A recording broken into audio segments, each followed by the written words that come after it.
Hi, so today we're just going to be showing you how you can point your content towards different file directories for the Signage player source. So to begin, what you want to do is you want to go to New Source on the left-hand side of the User Control Center.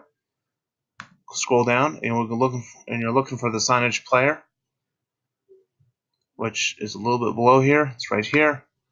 And then you're going to want to give it a name, so we'll just call this Content. And then it's going to ask you to add files and directories. All files are in /shared files /signage. So you can just click here, and then whichever files you have here are automatically added to the list.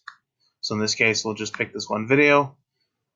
And then zoom full screen is where it just zooms in on some of the content. Some of the content may be obscured, but it will inflate to the whole screen, and you'll see a whole bunch of content.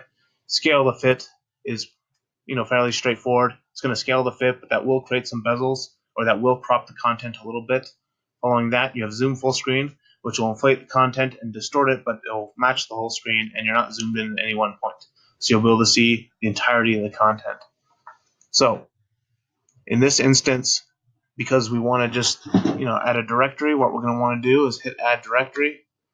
We're going to want to give it a name, so we'll just call this football, and then we're going to want to just make a path. So in this case, since we have the football directory located in /signage /shared files /football, we're going to point towards that, and then we're going to want to click OK.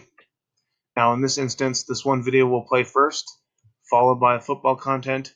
If you wish to remove the first content and play purely football content, click the X here, and that will get rid of it.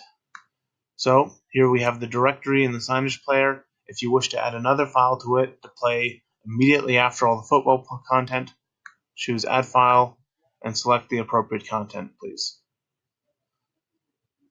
So in this case, we're going to pick this sharp video wall file, click OK, and then from there, we're going to have to choose an interval between when the content gets played or when it switches content. So if one picture stops, there'll be a 5 seconds interval before it moves on to the next one. So in this instance, football will play.